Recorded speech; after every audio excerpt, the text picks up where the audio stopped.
நான் சமீபத்தில் 2-3 விஷயங்கள் சந்தித்தேன். ஒரு வாட்டி நான் பாம்பேயில் இருந்து ஃப்ளைட்டில் ஜேர்னி பண்ணுறேன்.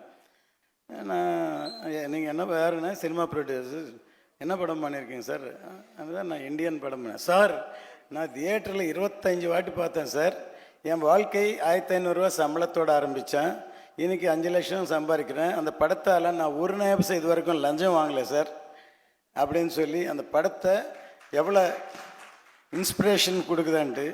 வைஜெயந்தி ஐபிஎஸ் ரிலீஸ் ஆகும்போது தமிழ்நாட்டில் அப்போது லேடிஸ் வந்து டிபார்ட்மெண்ட்டில் இல்லை, 300 லேடி கான்ஸ்டபிள் போஸ்ட்டுக்கு 5000 பொண்ணுங்க வந்து இன்டர்வியூக்கு வந்தாங்க.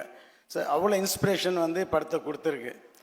சமீபத்தில் பெங்களூரில் ஒரு ப்ரொடியூசர் சந்தித்தேன். இப்போது விஜய் சாரோட படம் பண்ணுறாரு கேவிஎன். அவர் கேவிஎன்னு எனக்கு தெரியாது, நான் யாருன்னு அவருக்கு தெரியும்.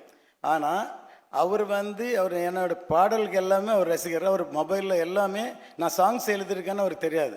ஆச்சரியம் என்னென்னா, பாய்ஸில் ஏதோ ஒரு படத்தில் தெலுங்கில் ஸ்வேச்சை ஃப்ரீடம் இல்லைன்னா வாழ்க்கை இல்லைன்னு சொல்லி ஒரு லிரிக் வந்து கேசட் வாங்கி நிறைய வாட்டி பார்த்துட்டு அவங்க மாமனார் வீட்டில் படிச்சுட்டு இருந்தார். அவர் அந்த வீடு காலி பண்ணி ஃப்ரீடம் வேணும்னு வெளியில் வந்து எனக்கு பெரிய ஆளாக இருக்கார் அவர்.